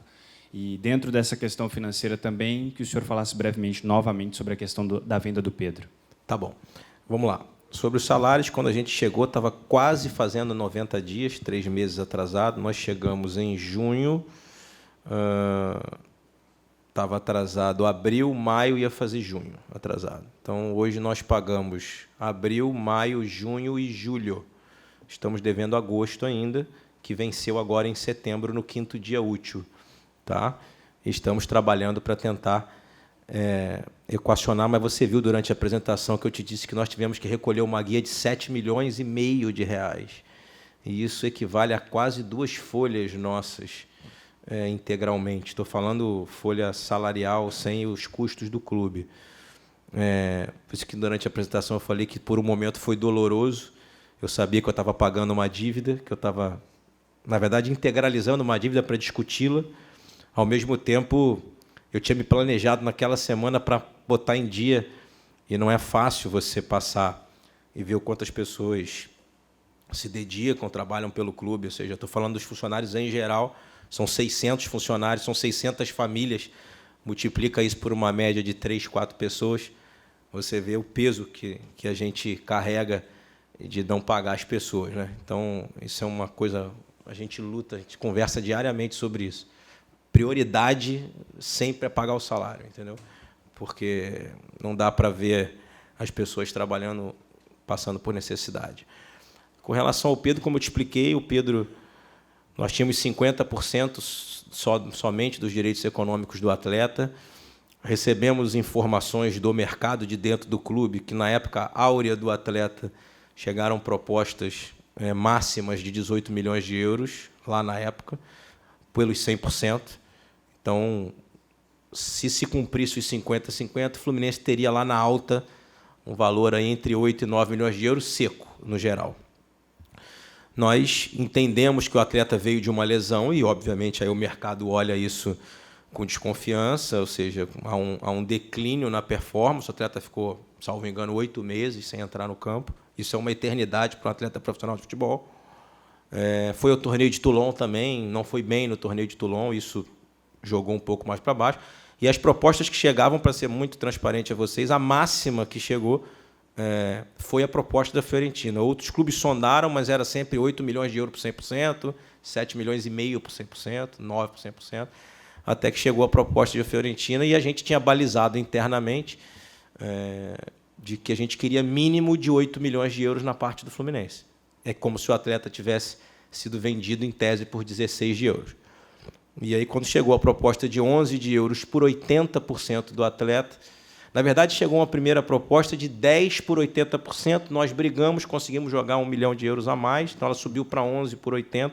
Nós tivemos um almoço na sexta-feira, antes de vender o atleta, eu, Celso, os representantes do atleta, e dissemos para ele, olha, a nossa parte é 8. Aí eles brigaram por mais um, para atender os 3 do parceiro, que era o Artsul. Aí a Fiorentina veio, mas veio com a mais-valia. A proposta deles era, a gente quer dar só 20% da mais-valia, nós batemos o pé, e aí, como eu te falei na apresentação, nós ficamos com 8 de euros na nossa parte e seguimos com 20% integral, 10 nosso, 10 do Artsul, de direito econômico. Repito, que é diferente de venda futura e diferente de mais-valia. Toda e qualquer operação econômica que envolva o Pedro, o Fluminense é sócio desse negócio ainda, ou seja, ele segue sendo em pedaço um jogador do Fluminense. Tá? E por isso que a gente torce para que ele se torne o centroavante da seleção brasileira, faça muito sucesso. Ele é um grande rapaz, um garoto muito legal, né, Celso? Um baita caráter. A gente... Não é segredo para ninguém, teve a questão do Flamengo no início da gestão, eu me coloquei dizendo a ele que essa hipótese não ocorreria, que não havia a menor chance. Ele compreendeu, continua se dedicando, jogando, treinando, então a gente torce muito para o sucesso dele, da família dele, ele é um baita garoto. Presidente, boa tarde. Queria que o senhor falasse sobre o Lucas Claro e o Ourinho, estão confirmados? Celso. Já passaram no exame médico, devem ser apresentados se assinar o contrato. E já treinaram hoje. Estão treinando, eles já estão, mas já devemos apresentá-lo quinta-feira ou sexta-feira, os 2 atletas aqui. Aqui, Mário. Oi, Paulo. Queria que você falasse a respeito como é que está a situação do Chamorim e também as situações envolvendo Vale Express, que o Fluminense tem um processo na justiça, e também a Dry World, dinheiro o Fluminense também teria a receber e, enfim... Chamorim ou Samorim? É porque Eles chamam lá assim? O Abad, o ex-presidente do Fluminense, falava Chamorim. Então, falar. Bom, vamos lá. Vale Express e a Dry estão no jurídico, já existem demandas ajuizadas, enfim, notificações, ainda não recebemos e continuamos... Felizmente, em algumas partes do problema financeiro, a gente é o credor, né? Mas a gente segue lá lutando para receber. O Samorim, foi bom você ter tocado nesse assunto, Paulo. Nós fomos notificados pelo Samorim, nos comunicando, quer dizer, comunicando ao Fluminense a nova gestão, que nós temos uma dívida de 2,5 milhões de euros com eles, o que para nós hoje é um caminhão de dinheiro. Eu respondi dizendo que não conhecia o objeto da dívida, não que eu não reconhecia, mas que eu não conhecia, e que eles me respondessem explicando de onde surgiu esse valor. Eles me contra-notificaram novamente, dizendo que esse valor era de aportes que o Fluminense ia fazer lá e não fez, que eram contratuais. Pasmem vocês, um dos aportes era para ajudar a construir o estádio do Samorim lá, é o que está no contrato. E eu contra-notifiquei dizendo o seguinte, olha, havendo o reconhecimento da dívida, eu vou estudar internamente se a gente deve isso realmente e gostaria de pagar vocês com parte do direito econômico dos jogadores que jogaram aí. Ou seja, a gente tinha uma parceria, vocês usaram os jogadores aí, fica com um pedacinho de cada um, porque já que era uma parceria, o dia que a gente vender, a gente paga.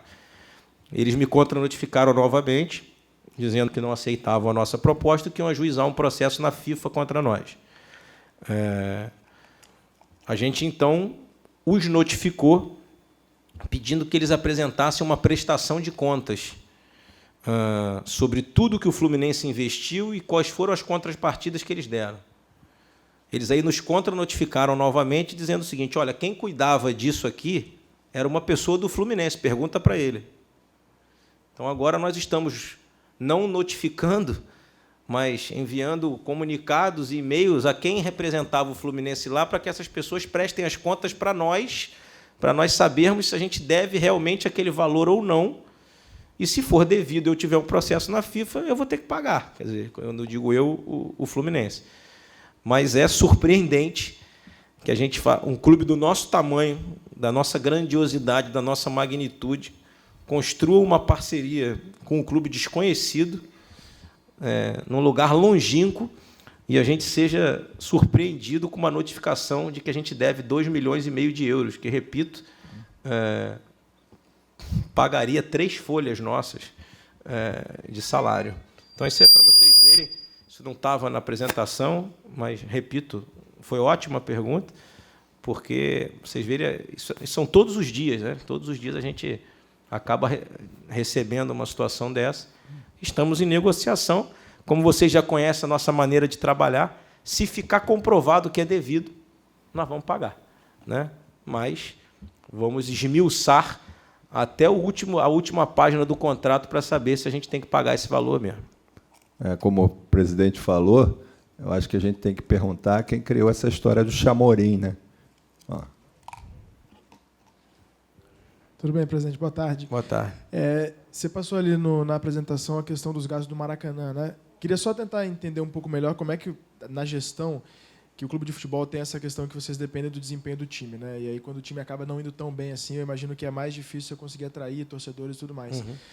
Nas metas de vocês, assim, até o final do Campeonato Brasileiro, falando especificamente, dá para pensar em alguma coisa que não seja, por exemplo, escapar do rebaixamento? E como que vocês conseguem, até o próprio Celso disse, né, de fazer o torcedor acreditar nesse projeto para que ele coloque lá o dinheiro dele na mensalidade e que isso ajude o clube, sendo que ele talvez não veja o que ele gostaria de ver em campo? Bom, vamos lá, vamos começar pelo fim. Eu acho que a torcida, e eu faço parte dela, porque eu sou um torcedor do Fluminense apaixonado, o Celso também, então eu estou o presidente do Fluminense, né? Um dia não vou estar mais e vou estar lá, sentado ao lado de todos. A torcida precisa compreender que é justamente, e ela sempre compreende, mas aí eu falo na parte financeira do sócio-futebol, ela precisa compreender que, nos momentos de dificuldade, assim, a gente vai conseguir retomar os grandes momentos a hora que a gente tiver a capacidade financeira. O desequilíbrio financeiro do Campeonato Brasileiro é assustador. Eu hoje enfrento elencos que custam, em média, de 20 a 25 milhões de reais por mês, e o nosso, em valores líquidos, custa, em média, 3 milhões. Assim. Eu enfrento adversários que gastam com o seu time 10 vezes mais do que eu. Até na questão logística isso interfere. Eu não sei se vocês sabem, mas há uma malha aérea de voos que é a parceria que a CBF possui e atende aos clubes. Nós vamos fazer uma viagem com conexão agora no sábado, porque nós não temos condição financeira de fretar um avião. Então, nós vamos sair daqui, vamos para São Paulo, vamos esperar no aeroporto, depois vamos para Goiás. Ok? A gente poderia fazer um voo direto, teríamos que pagar do nosso bolso. Hoje nós não temos, neste momento, não é que nós não temos esse valor, mas nós temos que prioridade. Então, outros clubes têm fretado os voos direto, né? Tem mais condição financeira, chega mais rápido, descansa mais, né? Então, assim, nós precisamos muito da torcida, não só indo ao estádio, torcendo, apoiando, criticando. As críticas são válidas, nós estamos aqui também para ser criticados, mas precisamos muito que eles entendam o seguinte: se eles conseguirem comprar o nosso barulho, quando eu digo nosso, não o nosso Mário e Celso, mas da instituição, de entenderem que o programa de sócio-futebol sem dúvida alguma, hoje, o grande caminho, clubes como Grêmio, Inter, Bahia, eu sei porque eu tenho estado nas reuniões com os presidentes dos clubes, nesses eventos aí da Clube Empresa, CBF, enfim, eu converso com todos e, humildemente, peço que eles me digam como é que estão esses números deles, e os números deles só crescem. E é com esse dinheiro que eles sustentam hoje o departamento de futebol. Esperar mais, eu posso garantir a você que todo o grupo, todos nós aqui dentro, esperamos muito mais desse grupo que aqui está. Acreditamos nele e acho que o departamento de futebol fez um esforço fantástico e sobre-humano em trazer alguns jogadores que já estão fazendo a diferença, sem condições da gente trazer, se fosse nas condições reais, financeiras. Acho que eu já falei sobre isso aqui, veio todo mundo bem abaixo do que ganhava. Alguns vieram por amor à instituição de terem jogado aqui, outros porque acreditaram no projeto, outros porque acreditam na gente, enfim. E nós acreditamos, sim. Eu sou um pouco aficionado por questão de números assim, em futebol. Nós tivemos uma arrancada há 10 anos atrás, em 2009, talvez as pessoas não se lembrem, não da arrancada, mas não se lembrem dos números. O Fluminense fez uma campanha de campeão na reta final da competição. Naquele ano, na 4ª rodada do retorno, o Fluminense tinha 16 pontos. E na 7ª rodada do retorno tinha 18. Ok? O mesmo que tem hoje, com um turno inteiro pela frente. Então, em tese, nós temos a mesma quantidade de pontos hoje que nós tínhamos em 2009, na 7ª rodada do retorno. Já temos 21 pontos a disputar ainda para chegar nessa rodada em que a gente tinha 18 pontos. Isso significa o quê? Que com 3, 4 vitórias a gente vai estar brigando para entrar na Libertadores. E o grupo sabe disso e nós sabemos disso. E é isso que a gente propaga internamente, podem ter certeza. A gente olha para frente e acho que a gente vai, agora, nesse segundo turno, encontrar o nosso caminho de vitórias, que a gente já conseguiu uma boa vitória no domingo. Diga-se de passagem, uma vitória contra um time que não perdia há quase 15 jogos, que nós jogamos 3 vezes contra ele e não perdemos, enfim, contra um time que joga, se defende muito bem, né? Se defende até quando ataca. Nós comentávamos isso lá em Brasília, e isso motivou bastante. O grupo está muito... Eu acho que o gol do Ganso foi bem claro em relação a isso. O time inteiro foi abraçar o treinador, acabando com todo e qualquer tipo de especulação de que o ambiente é ruim. Acho que aí não é um apelo, não, mas é uma coisa que eu gostaria de dizer. A gente tem que acabar com isso no ambiente de futebol, ou seja, no geral, que eu digo. Torcedores, opinião pública, imprensa. Quando está ganhando, está tudo bem. Quando está perdendo, está tudo errado. Não, se trabalha aqui da mesma forma, entende? Quando ganha e quando perde, todo dia vem todo mundo trabalhar. E nos outros clubes também, tem 20 clubes no campeonato.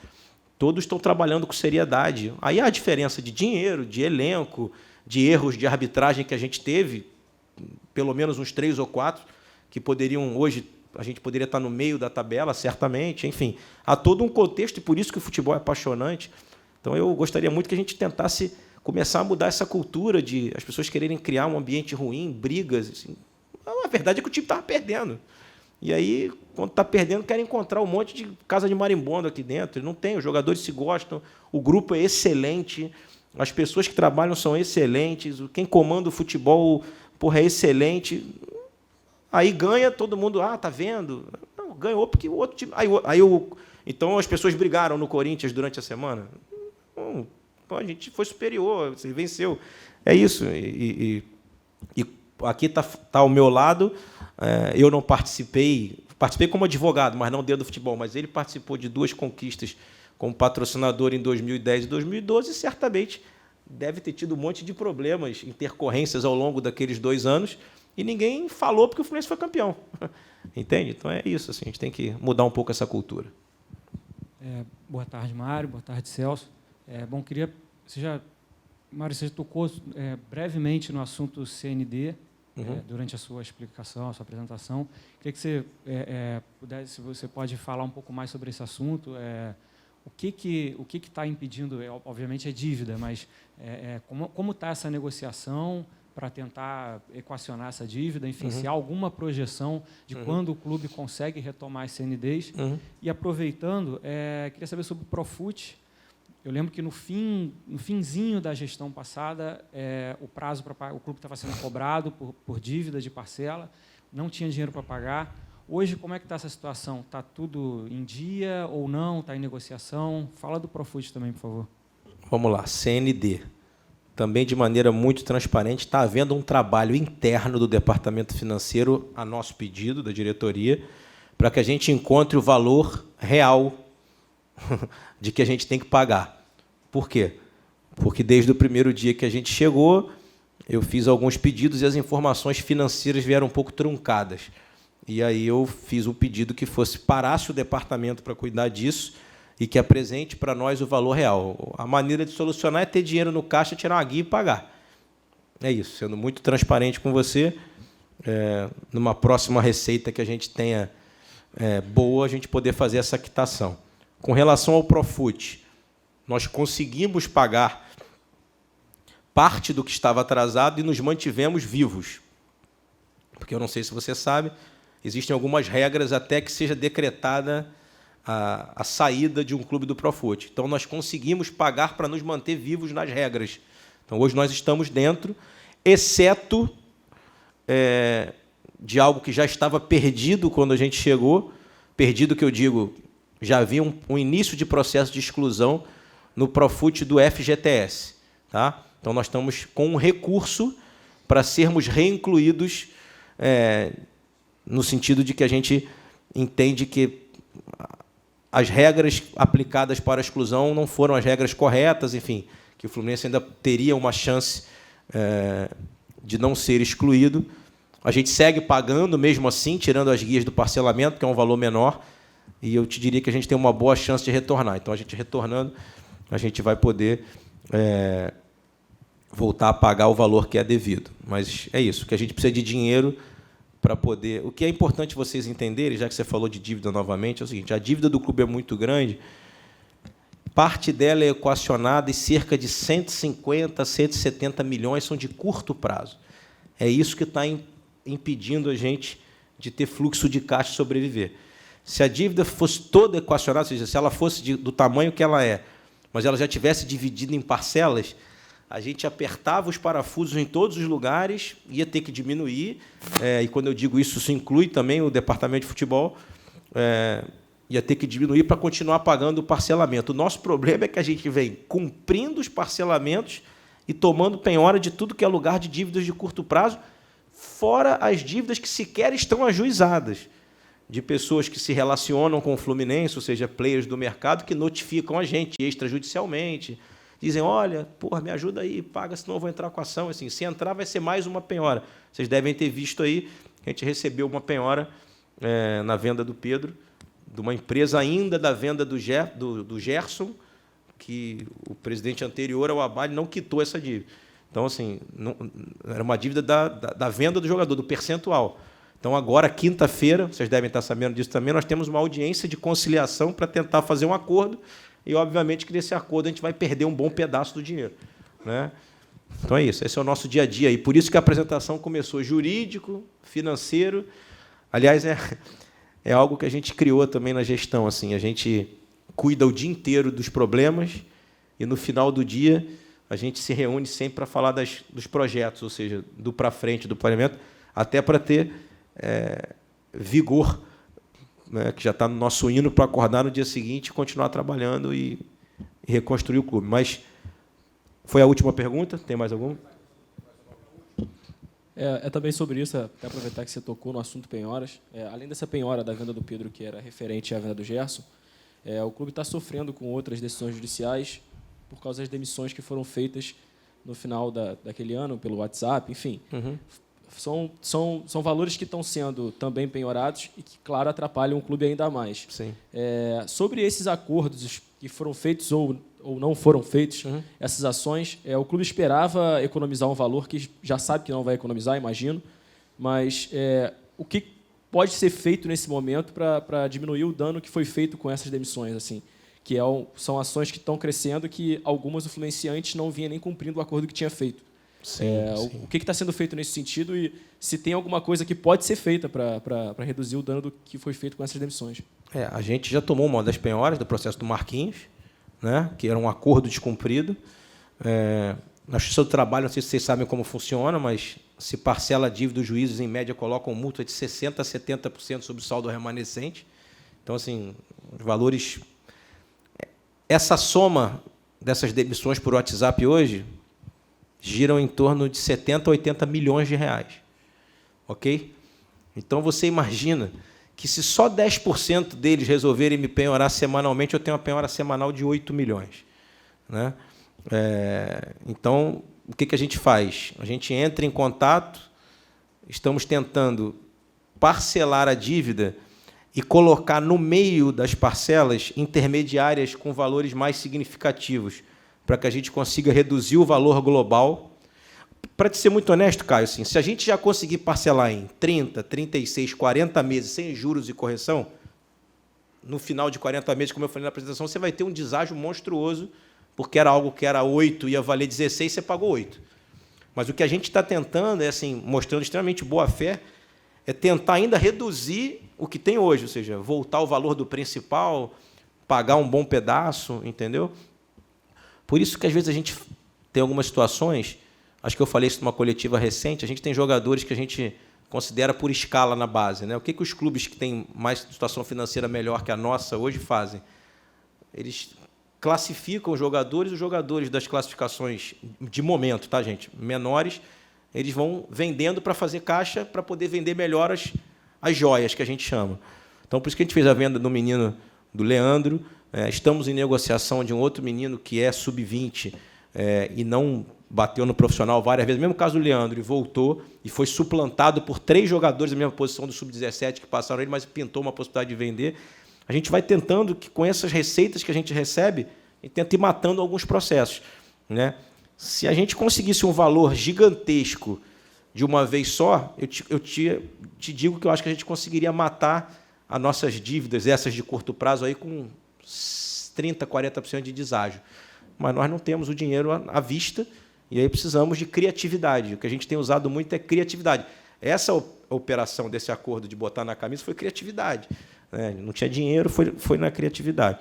E, para encerrar, o que eu ia falar no final da outra pergunta, é que, assim, a gente, depois de toda essa apresentação, eu queria deixar uma mensagem, assim, para o nosso torcedor e para vocês, de que o Fluminense é viável, o Fluminense vai sobreviver, o Fluminense vai se reconstruir, mas que nós precisamos da ajuda de todos, especialmente da nossa torcida. Eles precisam acreditar nisso.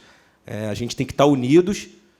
De vez em quando o pau quebra, o time não ganha, todo mundo fica chateado, nós ficamos chateados igual, sofremos igual, mas nós precisamos estar muito juntos, todos nós, os 5 milhões ou 6 milhões de tricolores do Brasil. Se a gente conseguir se juntar, e aí eu digo, nos próximos 3, 6, 9 anos, eu posso prometer a vocês que daqui a 10 anos o Fluminense vai ser novamente um clube muito, muito forte do ponto de vista estrutural. Imagem, tradição, título, gigantismo, para nós dois, é o maior do mundo. Mas nós precisamos transformar isso em realidade, e o nosso maior patrocinador, os caras que mais podem ajudar a gente, são os torcedores. Então, a gente pede que eles ajudem ainda mais nesse segundo turno, comprando sócio-futebol, comprando camisa, apoiando, comprando os produtos oficiais do clube, licenciados, enfim, nos ajudando, torcendo, e para que a gente possa reconstruir a instituição. Tá bom? Boa tarde a todos aí. Desculpa. Até para o Celso, falando de renovações de Caio Henrique e Alan, tem 2 jogadores que são titulares e também tem contrato até dezembro, que é o caso do Nino e do Johnny. Se me permite essa pergunta, além também colocando o Daniel, como é que está a relação de renovações desses atletas, e para fechar, chegando o Lucas Claro e Ourinho, o elenco está fechado para o final do ano? Muita coisa, né? Como é que eu vou aqui me lembrar? Sim, teoricamente, sim. A gente falou aqui do elenco. Já vocês, a procura por um zagueiro, não obrigatoriamente o zagueiro venha para ser titular ou não. O jogador vem para o grupo, e aí se define. A questão do lateral era também uma preocupação grande, já que o Marlon saiu porque não estava nos planos do técnico anterior, na visão dele, e ficou o Mascarenhas, que tem tido lesões, fez artroscopia, já teve cachumba, eu brinco, catapora. O menino precisa de um pouco de sorte aí, que é um bom jogador. Então, essa tentativa também do Ourinho, e para vocês terem assim, elucidar um pouco, o Mário estava falando isso. Nós fomos ver um lateral, que eu não vou citar nem se é da Série A ou da Série B, que joga num time importante, mas de médio porte, que ganha R$163 mil. O lateral esquerdo. Enfim, então vocês vejam como é que são as coisas, né? Então, eu acho que esses dois atletas vêm para compor o elenco e, evidentemente, quem vai definir isso é o comando técnico, né? Você falou uma outra coisa. O Johnny, a gente já fez uma proposta, fizemos já algumas vezes. Ele diz que o pai ia chegar, o pai chegou, esteve conosco, tinha feito procedimento cirúrgico, mas é aquela situação, ele não demonstra, a gente sente talvez muito interesse em permanecer, não sei. Como ele veio, um atleta que veio sem custo, né, o direito era dele, a gente até fez uma proposta, inclusive parcelando uma eventual compra dos direitos, num contrato maior, mas ele não deu ainda resposta. O Nino também tem uma cláusula, claro que é um jogador que interessa, uma cláusula de compra de uma parte, não sei se é 50%, tem que ver, R$5 milhões. Né? E, então, nós vamos ver também, mais à frente, conversar com o Criciúma, para ver como é que a gente pode fazer uma composição, mas há desejo nosso de que o atleta permaneça conosco para o ano que vem. Mais alguma? O Danielzinho também, fizemos uma proposta a ele, a carteira profissional estava com um antigo empresário, mas ele já trouxe a carteira e a gente deve estar aí para, em breve, assinar o contrato de renovação dele.